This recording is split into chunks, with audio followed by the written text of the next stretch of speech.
20th meeting of the Airport Commission. Anyone who has a cell phone, please remember to silence it. And we will start with the call to order. Carl Hopkins, Present? Craig Arcuri, Present. Karen Kahn, Present. Kirk Martin, Present. Jim Wilson, Here. Dolores Johnson, Bruce Miller. Changes to the agenda. Any? No changes, Mr. Chair. Public comment. Do we have any public comments, speaker slips? I don't have any slips. Okay, consent calendar. I'll quickly review. One is the recommendation that we waive the reading and approve the minutes of the meeting of May 25th. We also have a lease agreement with Above All Aviation and extending an existing lease. Lease agreement with the Summer Solstice Celebration, Inc. Again, another extension. A lease agreement with TSA. Guess we have to approve that one.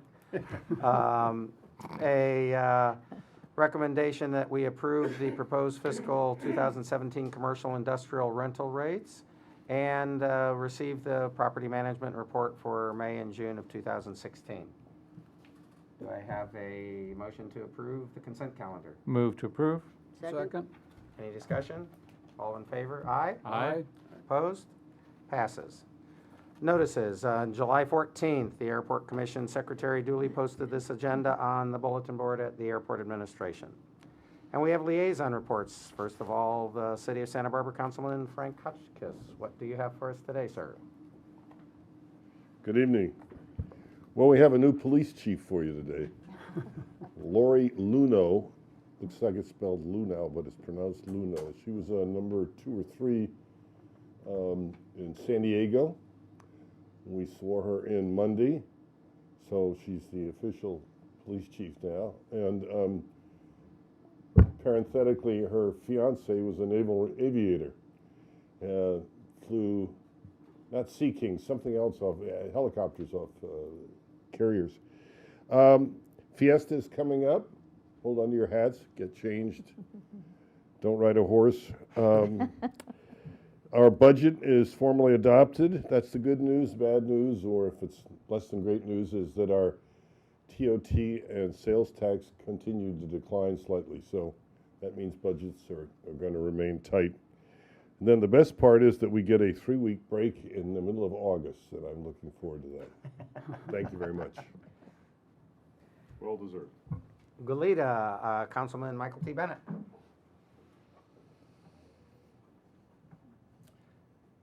I hesitate making this statement, but I will do my best. Just don't hold me to it. Caltrans, a year ago, was to resurface the freeway, which of course affects all of us, from basically Ignacia Creek west to the Cathedral Oaks Bridge. And then for any number of reasons, and I won't go into all of them, but they're very interesting, some of them, as to why it didn't happen. I'm not going to bore you with all that, but it didn't. I was assured in May that they were going to begin the overlay process for the new asphalt. We are now in July, and I was told it had to get hotter. So as we know this week, it's going to be hotter, and you know, the asphalt does better, I guess, because they're going to do this at night, which is the good thing, so it won't be done during the day. And I was assured that it would be underway by now. Now, I will have a meeting tomorrow because I sit on SBCAG, so I will be inquiring once again of Caltrans where we are with this major project that's supposed to have begun so long ago. And I'm optimistic that before we all have another Airport Commission meeting, we will have a new asphalt level layer on our freeway out here. But again, please don't hold me to that because I'm not sure that that's necessarily the way it's going to be. So I just thought I'd bring that to your attention because I know anytime this stuff occurs, there's disruption that occurs here at the airport, both for your tenants and for those that use the airport. So I just wanted to keep you informed as we move forward, and we'll hope for the best because it's really great. The freeway's falling apart, as you all know, and so to get this improvement is really important, I think, to all of us. So, yes? The short description of they close it late at night for a week 2 weeks? What's, I'm not certain how they're gonna set up the detours, but I've been assured everything will be done at night. but it is about a week's project, a 2-week project, a month-long project, or they don't commit? They said everything would be done by no later than September 16th. But remember, a year ago, they said the same thing, so They just didn't say which year. I don't know what to say. I'm doing my best to just present information as presented, and I'll hopefully learn something very exciting maybe tomorrow. Well, So- we'll all hope for hot weather. Yeah, there you go. Thank you very much for that information. You're right, the freeway does affect getting to and from the airport here. Administrative reports. We have Airport Commission receive a presentation from Surf Air representatives. Yes, indeed. As you know, Surf Air has been operating at the airport for, goodness, some time, and they're operating out of Atlantic Aviation and doing quite well. Santa Barbara's a good city for them. So we've invited David Sunday to come and do a presentation to give you background information on their operation, the cities that they fly to from Santa Barbara, and any other information that you might be interested in. So, David? Awesome. Well, first of all, thank you guys so much for inviting me to speak at this meeting. It's really my pleasure. My name's David Sunday, and at Surf Air, I lead the network and operations planning team. So I'm responsible for figuring out where we should fly, how many times a day we should fly there, and then executing it on both a long-term and a day-to-day basis. So we've been operating about 3 years now. In fact, we just celebrated our 3rd anniversary about 2 weeks ago now. And Santa Barbara has really been kind of the backbone of our network. It's been a really good story for us. And so my goal today is really just twofold. It's one, to say thank you, and to give you guys a little bit more context about kind of how we operate and what we bring to the community. And secondly, just to offer the opportunity to answer any questions you guys may have about our plans going forward. So with that said, I'll just kind of dive into this presentation, and this is really just a short kind of 5 or 6 slide overview of who we are and what we do. So for those of you who don't know, Surf Air is essentially a hybrid between a charter airline and a commercial airline. So we operate on a schedule, just like any other airline you've ever worked with. But instead of publishing our schedule to a distribution system and selling tickets, we're a membership club, and people pay a fixed fee to use our flights. And our kind of mission statement is really to offer an effortless and really seamless travel experience that gives people time back in their day to do what they like to do. And so the way it works is it's a flat monthly fee. Currently, our lowest monthly rate is $19.50 a month for individuals. And $19.50 gives you the ability to fly as much as you want within the month.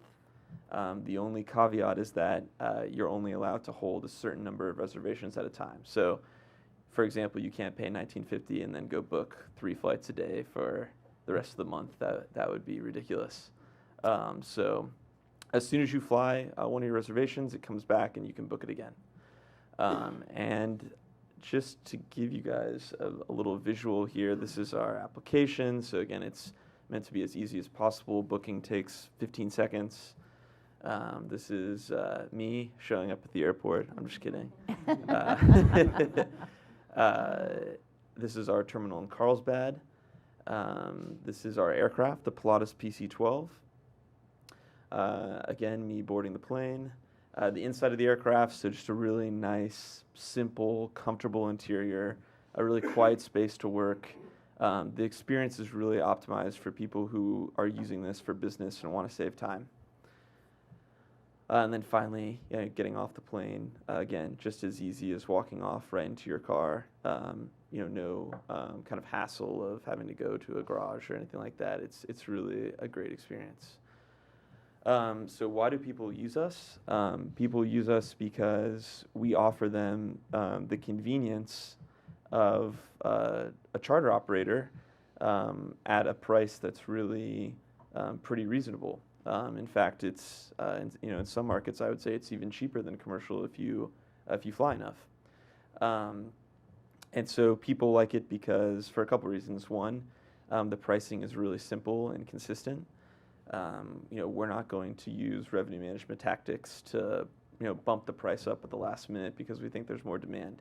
The whole deal is that we're going to charge you the same every month, no matter what the demand environment is, and people really appreciate that.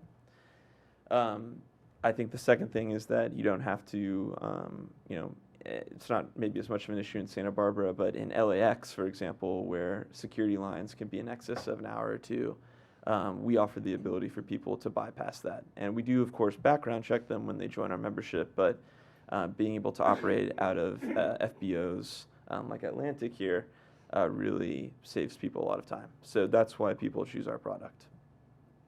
And again, we offer 2 of them, $19.50 a month, and for corporates, we offer a little bit different plan, but it starts at $4,000 a month for a minimum of 4 people. And I think one of the points I wanted to make here today is just I think people really, anytime you discuss kind of a private travel option, people always say, oh, well, you must just be flying kind of the super wealthy, or this really must be an exclusive service. But what's really interesting about Surf Air is that, and this is particularly true in Santa Barbara, is we're actually convincing people to join who have typically been airline people in the past. And in a market like Santa Barbara, we have been able to do that because we offer a lot of frequency, and we give people, specifically the business community, a lot of opportunity to get to where they want to go. So 80% of our consumer base is coming from Southwest or United or the equivalent, and of course 60% of them are traveling for business. This is our kind of spread across California, and I didn't include the routes to spare everybody the visual nightmare of trying to figure out where they connect to, but I'll just quickly summarize our service currently in Santa Barbara. So we currently have 9 flights a day to the Bay Area, 7 to San Carlos, and 2 to Oakland. We have 2 flights a day to Carlsbad, and 2 flights a day to Hawthorne. So we do have a pretty expansive service offering that I think competes really well against anybody else in the market. Going forward, this map probably won't change too much in the next year or so, other than the addition of John Wayne and a San Diego option. So obviously we have Carlsbad, and I have up here Montgomery Field, but it could be just San Diego International as well. Outside of California, the goal of our company is to grow into other states where we see similar commuting patterns, similar kind of high density markets, where you have a lot of business people traveling. So Texas and Florida and the Northeast are certainly all on the map. Once you kind of have the formula figured out, it's pretty easy to take this business model and replicate it elsewhere. So that pretty much concludes my prepared remarks, but I'd be happy to answer any questions if anybody has any. Sure. What are your future plans for other destinations from Santa Barbara? What's high on the list of coming Sure. next? So I think the highest on the list is probably a downtown San Diego option. Carlsbad, interestingly enough, has quite a few business connections with Santa Barbara, so it's actually done very well for us.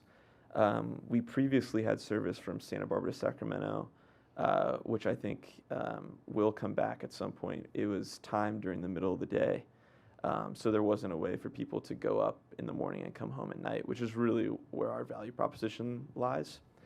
So I can see that coming back, hopefully in the near future, because I think that's obviously an important connection.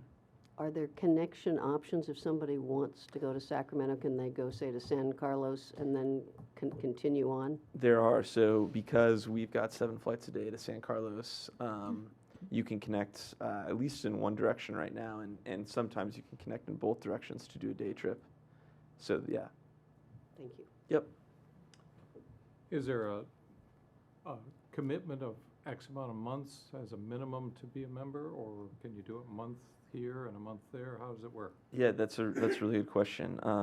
We have a minimum commitment of 90 days. But after that, the membership is month to month. Our churn rate is about 1.5% to 2% per month. So we really have, like, all things considered, if you know, we've got 3,500 members or so now. So it's really a pretty unbelievable retention rate. So once we have you, you're fairly unlikely to leave. But yeah, 90 days to answer your question. Thank you. Yeah. Is it single pilot or a two pilot? Another great question. It is 2 pilot. We do file under Part 135, and our plane is less than 12,500 pounds. So we could operate with 1 pilot. Instead, we do 2 for obvious reasons. Just And how many passengers? 8 passengers. Any other questions? Well, thank you very much. All of us who have flown have certainly heard you on the air and many locations, and glad to see that you're doing well and hope you can continue to expand here. Great, thanks. Well, thank you for all your support. We really appreciate it. So, thanks. Thanks, David. The next item is a recommendation of the airport, recommend approval to City Council and authorize airport director to execute a 5-year with a 5-year option for Interspace Services, doing business as Clear Channel Airports, to sell specific advertising space in the airport terminal for a minimum annual guarantee of $7,500 or 20%. Wow. Yes, and Deanna will do a short presentation on this particular agreement. Deanna? Alrighty. Good evening, Commission Chair, fellow commissioners. Here to talk to you today, of course, about airport advertising. I think that's something that all of us are familiar with in one way or another if we travel. And next slide. Hold on here. All right. Familiar to us because if we travel, we see that it's very commonplace in U.S. airports.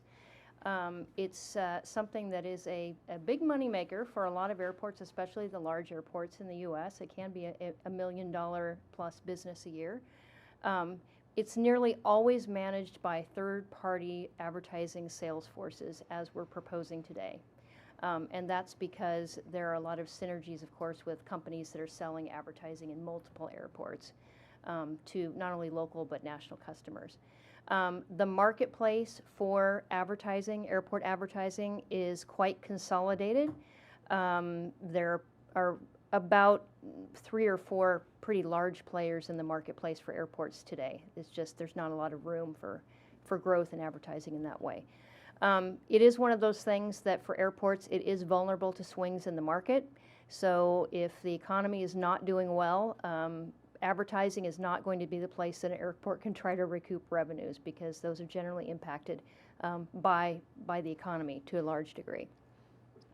So specific to Santa Barbara, as I understand it, of course, my tenure here is at about 12 weeks now, so don't have a lot of history yet, but there hasn't been a great history of paid advertising at Santa Barbara, and particularly since the new terminal was built. Everything, of course, about the new terminal is very thoughtful, and this is no exception. So really looking at the balance of the aesthetics of the building with the ability to drive some revenue from advertising, and finding that right balance that fits Santa Barbara. The airport staff here, and I believe Tracy was a part of that, did a competitive RFP in 2015 for an advertiser, a third-party advertising firm. There were 2 that actually proposed. Unfortunately, one of those proposers pulled out before the contract could be awarded.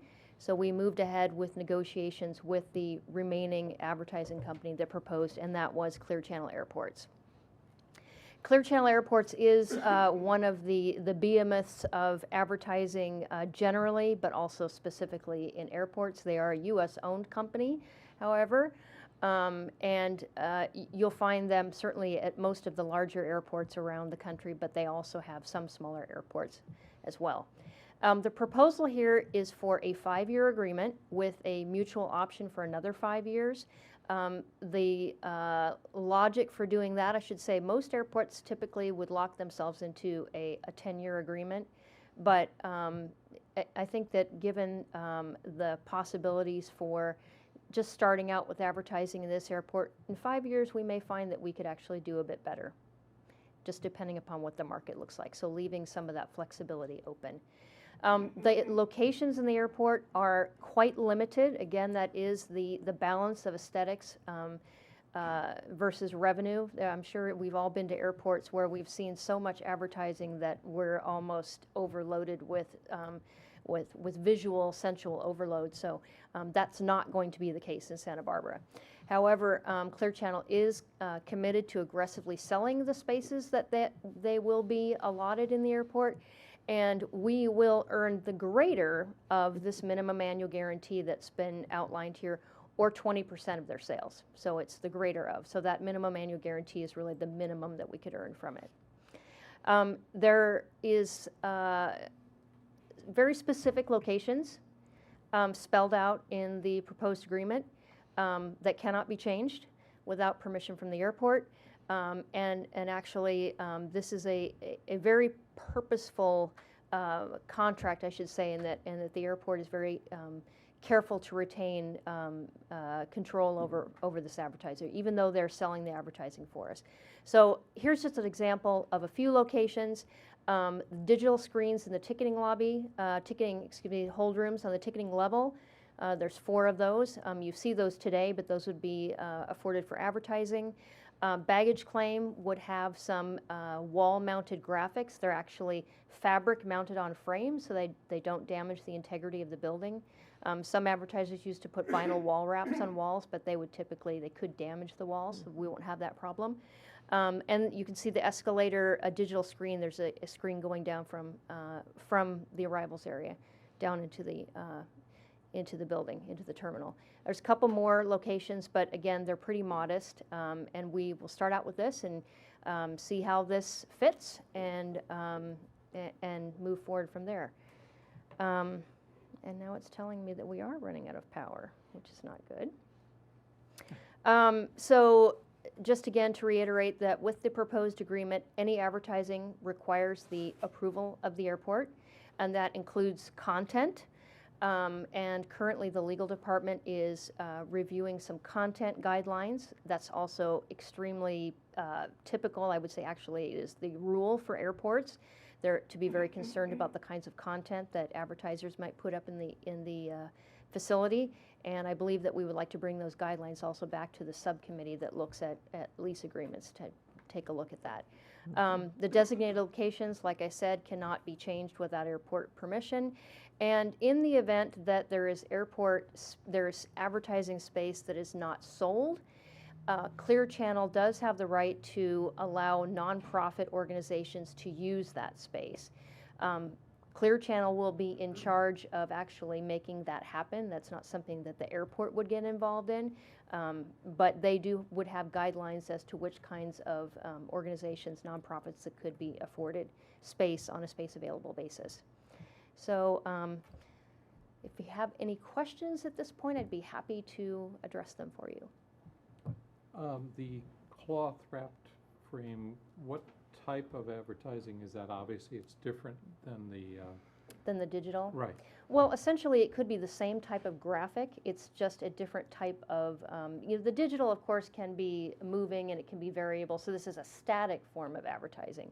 But it really is sort of a screen printing on a fabric. So it is a type of advertisement that you would see just in a different, perhaps as a vinyl wrap, as some other type of static. But in this case, it's of a higher quality, and it's easier to remove. And again, it doesn't damage the facility, the part of the facility that it's mounted on. Is there sound with the digital? No. There's no sound appropriated with the digital. It's silent. Yes. Stole one of my questions. When will this start, assuming we and the council approve it?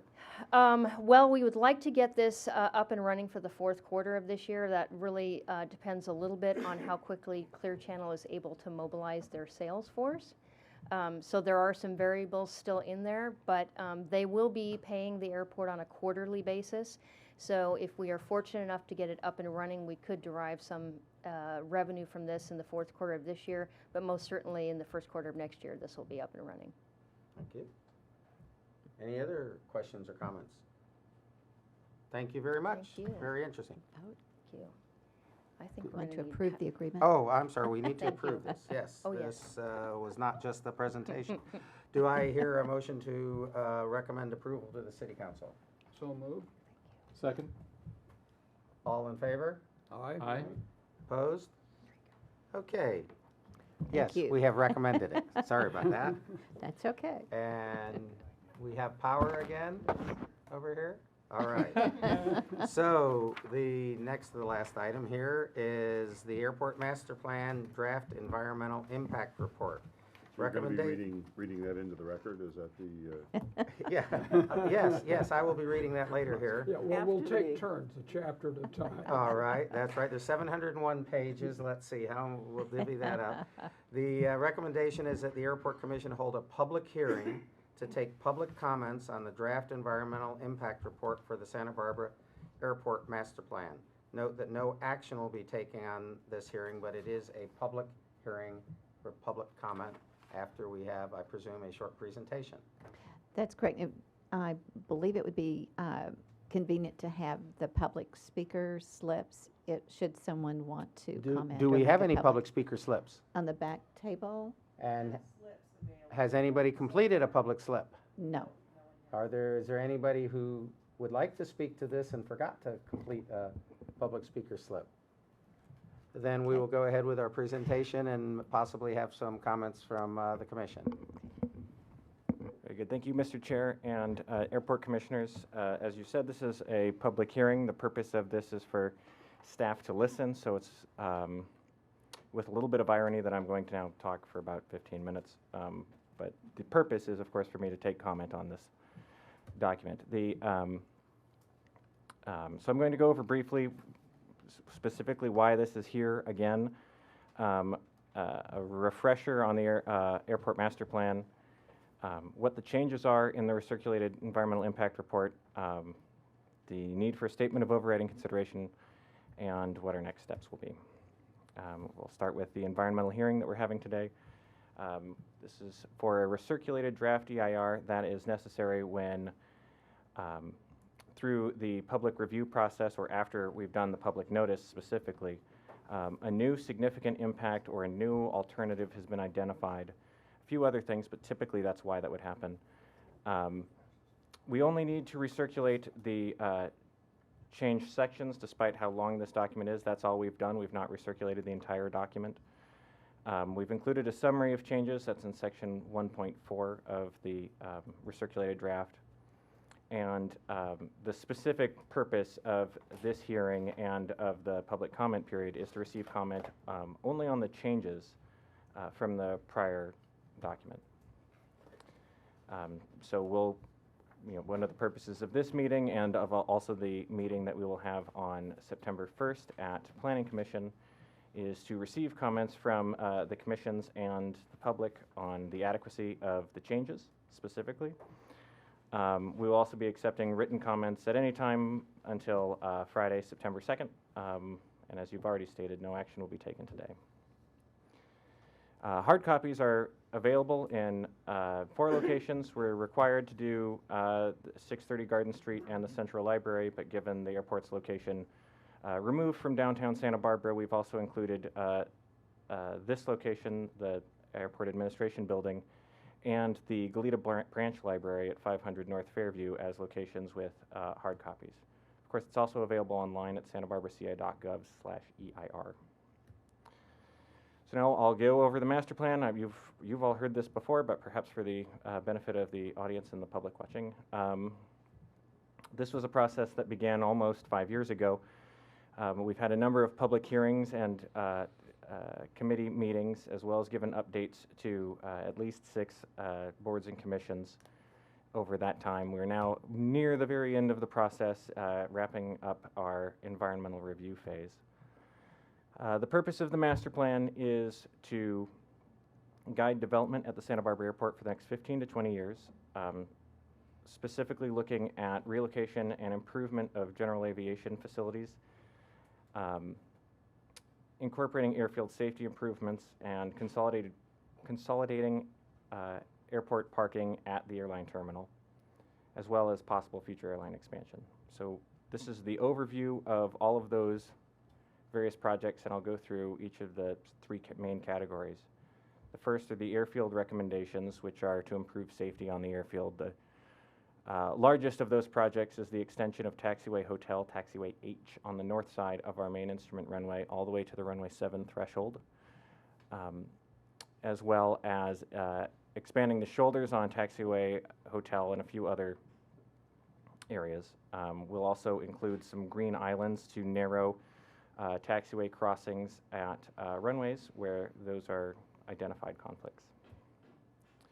On the north side, it's looking at the most dramatic restructuring, would be consolidating the 2 fixed base operator locations to the northeast quadrant of the airfield on approximately 22.5 acre sites, leaving the northwest quadrangle for smaller GA, local GA aircraft principally. We would also relocate both the airport administration office, which we're in currently, and the airport maintenance yard to newer facilities away from the floodway. And then on the south side, we have the airline terminal area, where the biggest change is a new long-term lot where Atlantic Aviation is currently, as well as the expansion wings on the north and south side of the airline terminal that may be constructed if necessary in the future. So now let's get into what the changes are in the recirculated draft from the prior environmental draft document. Here are my 17 issue areas. I'll spare you going through each of those. As you recall from the prior document, we parsed that down to 9 issue areas where we had potentially significant impacts, and those were assessed in the environmental impact report that was presented to you last year. The recirculated draft now addresses 5 of those 9, and so those are the only ones that we'll be talking about right now. The first is air quality. These changes are pretty straightforward. Basically, since we created the draft environmental impact report last year, the Air Pollution Control District updated the Clean Air Plan, and so we've revised the analysis to update and use the current Clean Air Plan. That includes stricter ozone standards, but it doesn't change any significance or impact or mitigation from the prior document. So this is principally a change in reference, but it also changes some of our formulas. In biology, we identified through the public comment process a new impact associated with foraging birds, and we also have incorporated sea level rise adaptive restoration measures in prior mitigation measure. So the new impact is to the Belding Savannah sparrow. That is a state-listed endangered bird that actually thrives in the Goleta Slough. The north side of the airfield where Taxiway Hotel is proposed to be extended includes area that's suitable foraging habitat. And so there is the potential that the Taxiway H project could impact the Belding Savannah sparrow. So as I said, we've incorporated a mitigation or in our existing mitigation measure, Bio-MM1, we've incorporated the Goleta Slough Management Plan's recommendation for adaptive restoration measures, which is basically to make your restoration somewhat future-proof with regard to sea level rise. If you're going to construct a wetland and then that's just going to become deep bay in a few years, maybe that's not the best restoration plan. So there's some adaptive techniques that we can employ. And also a new mitigation measure for biological monitoring to address the Belding Savannah sparrow, basically from February to August, which is a sizable portion of your construction window. If we want to do construction during that period, we will need to do pre-construction bird surveys and exclude any areas where the Belding Savannah sparrow is present or within 500 feet of that. The hydrology changes were also pretty significant. Basically, in December of last year, there was a court case. The California Building Industry Association versus the Bay Area Air Quality Management District, which the media labeled CEQA in reverse, did a major change to how local governments are addressing sea level rise through CEQA.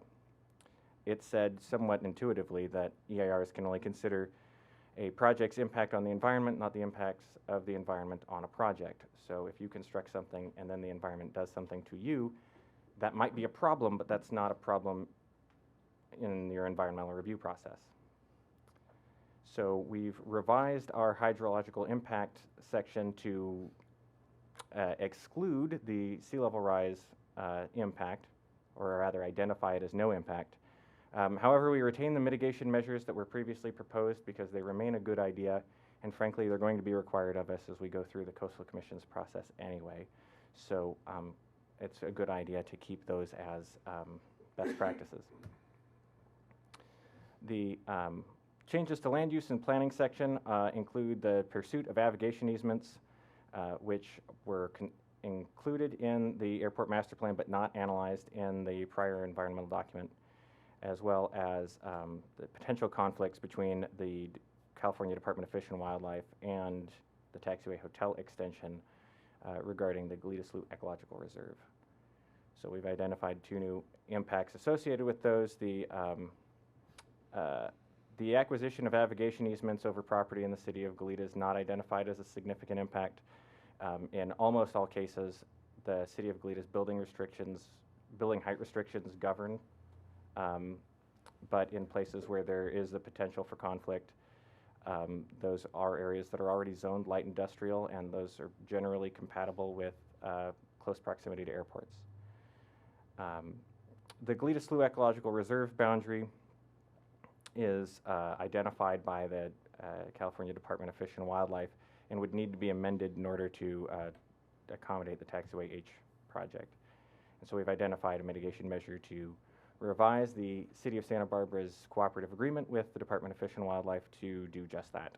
And one consideration is to include land of similar habitat value at a 1-to-1 ratio, so that area that's lost from the construction of Taxiway H is provided elsewhere of similar value. And this is, I'm sorry to say, the best map of the Goleta Slough Ecological Reserve that is available. And I located the Taxiway H project there in blue, and a potential relocation site or addition site there is a kind of gold triangle. And now everyone's favorite portion that we discussed a couple months ago was the traffic section. We did a substantial revision to the traffic section following updates to the City of Goleta's traffic model and associated updates to the Airport Master Plan traffic study. Those updates included constructed and pending projects in the Goleta Valley and on airport. It included an EQUIL-only future scenario. We looked at not extending roadways in Old Town Goleta, and we looked at extending both of the roadways, but as it became increasingly apparent that EQUIL Road would be constructed, but Fowler might not, we wanted to look at that option as a reasonable future scenario. And then we also identified new projects that could mitigate impacts associated with the Airport Master Plan. The result of all of that analysis was that the future baseline traffic absent the Airport Master Plan implementation is higher than we'd assessed last year. And so one of our new impacts is a cumulative impact in the middle term, this year 2022 in our model, that we would just barely trip the cumulative impact threshold at Hollister and Kellogg Avenues. And this is a rare example where the different methodologies employed by the City of Santa Barbara and the City of Goleta resulted in different result. Using the City of Santa Barbara's definition of what a cumulative impact is, I identified a cumulative impact because it would be a trip contributed to a intersection that's at a volume to capacity ratio of 0.77 or greater, in this case 0.8. However, the City of Goleta's threshold is an intersection that's at level of service D. You would have 15 or more trips. We've identified 14, so we're barely under that. Anyway, because this is the City of Santa Barbara and that's our significance thresholds, this is characterized as a significant impact. And sort of strangely, as we've redistributed traffic through the model, we still have impact T3 cumulative traffic in the long term, year 2032. However, no longer at Hollister and Fairview Avenues. Still, the Fairview 101 southbound ramps in Hollister and Kellogg Avenues, we trip the cumulative impact thresholds for both cities at those intersections. Now, previously, we'd not identified mitigation that could address that, and that was something that a number of public comments spoke to. We have now identified that there are a couple of options for mitigation. The first is a fair share contribution to projects identified in the city of Goleta that would address traffic impacts. There's a restriping project at Hollister and Kellogg Avenues that, if that were to occur, would improve the function of that intersection, as well as the La Patera overcrossing would provide a parallel route to Fairview Avenue and would address impacts associated with that intersection. The fair share contribution would be based on the number of trips that the project contributes through the intersection. We would use a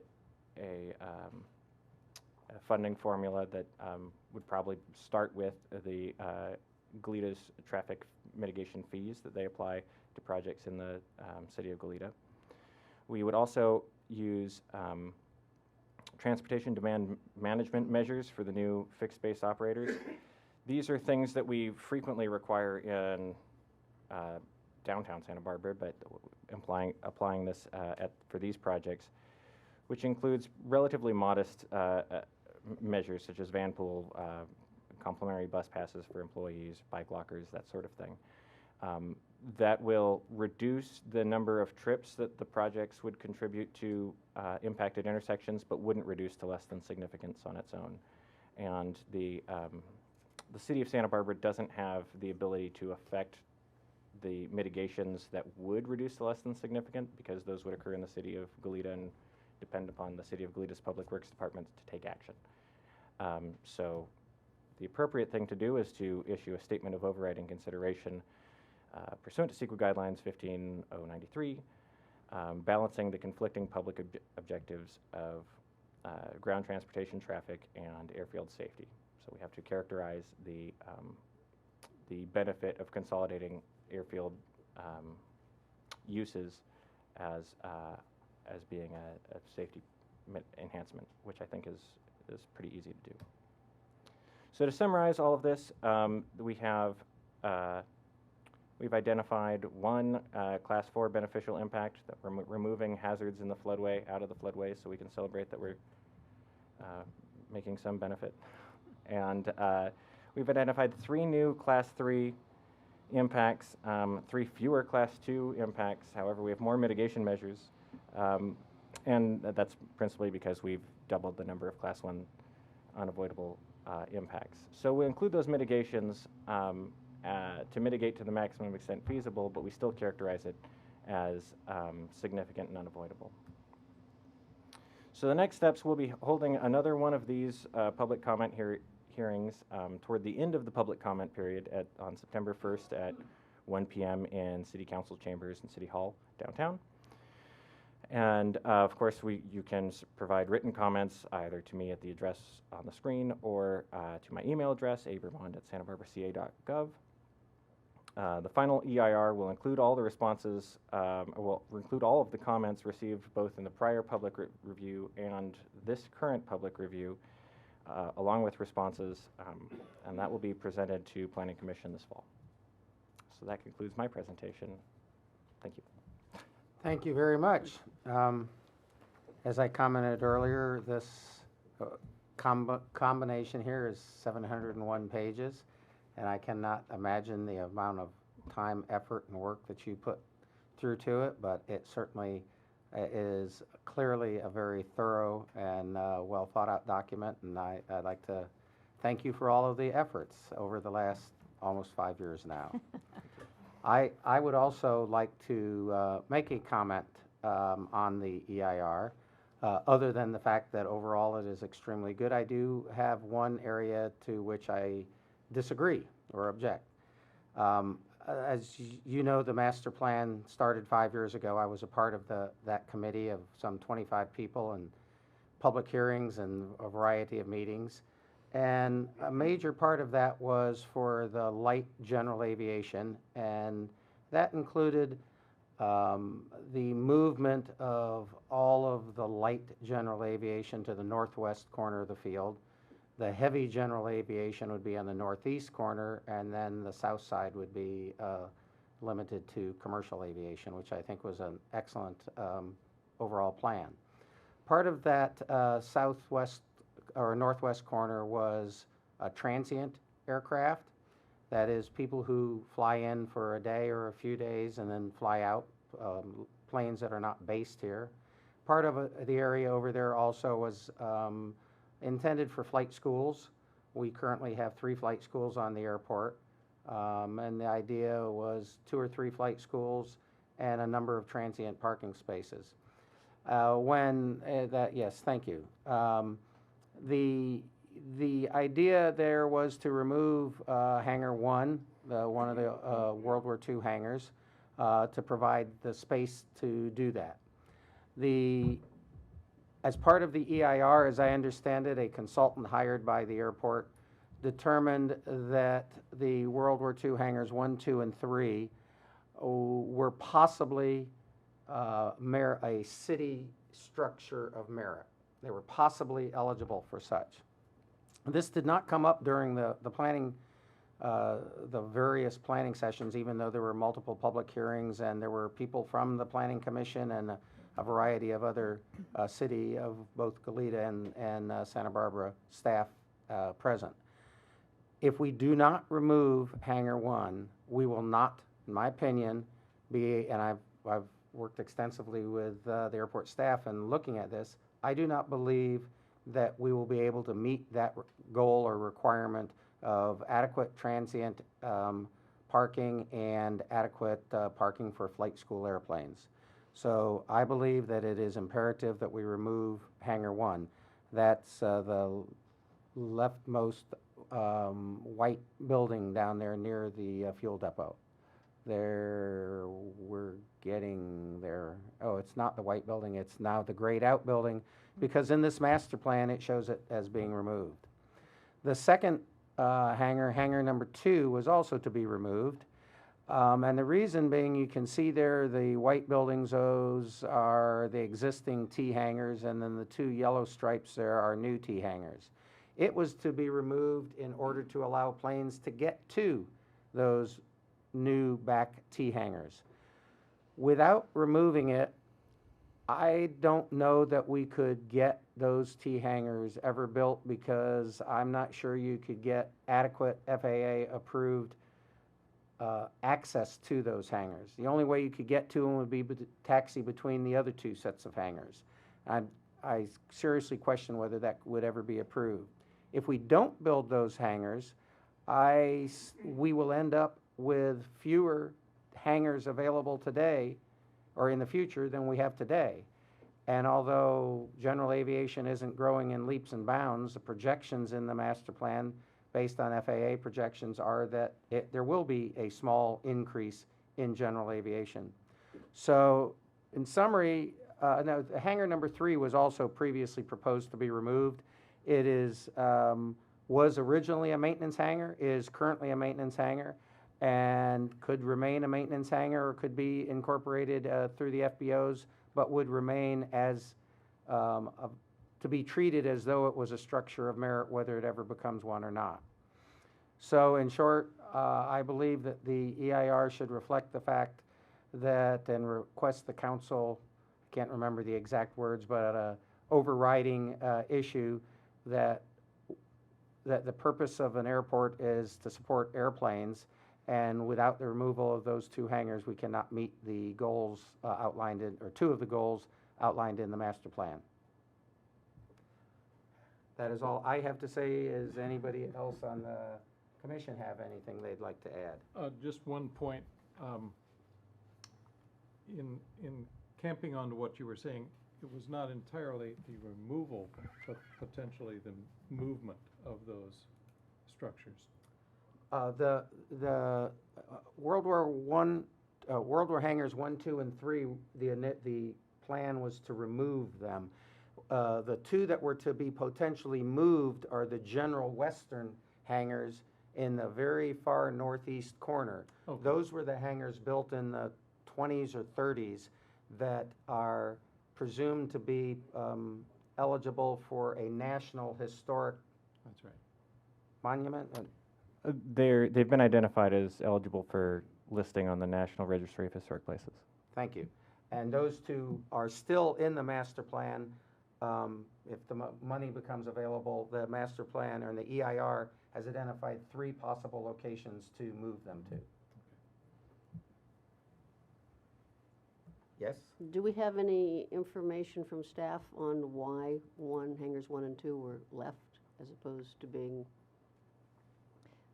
proposed to be removed?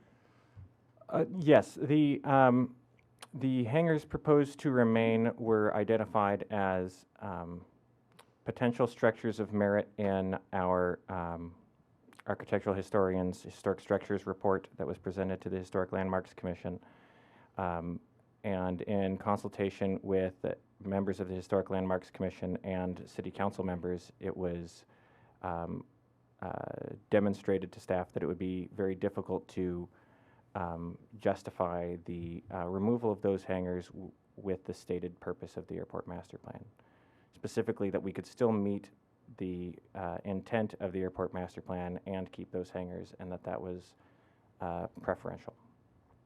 Has there been any provision made to ensure the access for the general aviation sector, who is now obviously being, should we say, corralled, and rightly so, into an area where for their own safety there will be basically like types of traffic? But I certainly agree with Carl that it's important that general aviation survive on the field and not be hampered. And I would be interested to know what the actual dimensions of what would be available for taxiing, getting to new structures, et cetera, would be, since I think that's a real important part of what we do, and we'd like to encourage aviation rather than crimp it. I might also add, as a disclosure, that I'm a director of the California Pilots Association, and one of their goals is, of course, to preserve California airports. So I know they would be very interested if there is less availability and more of an encroachment or a tightening down of the spaces available. Any other comments? Mr. Chair, could you please be sure to formally open and close the public comment period for the record? Okay. I will formally open the public comment period. We still have no public comment speaker slips. No, sir. So I will, at this point, if there's no other comments here, thank you very much, and Thank you. formally close the public comment period, and move on to the director's report, which I'm sure is going to highlight the great change in passengers. Don't you steal my thunder. Isn't it nice, though, to see that we are up in our passenger traffic, especially, I don't know, you probably do have the backup sheet, but for June, American Airlines is up 17.86%. United is up 6.6%, 0.6%. Alaska is down this month over last year at the same time, primarily because their second flight to Seattle did not start earlier this month. We anticipated it coming on about the 5th of June, but it didn't. So that's why their numbers are off some. But overall, we're up 6.99% for the month of June versus the month before. Just a couple of other, touch base on a couple of other projects.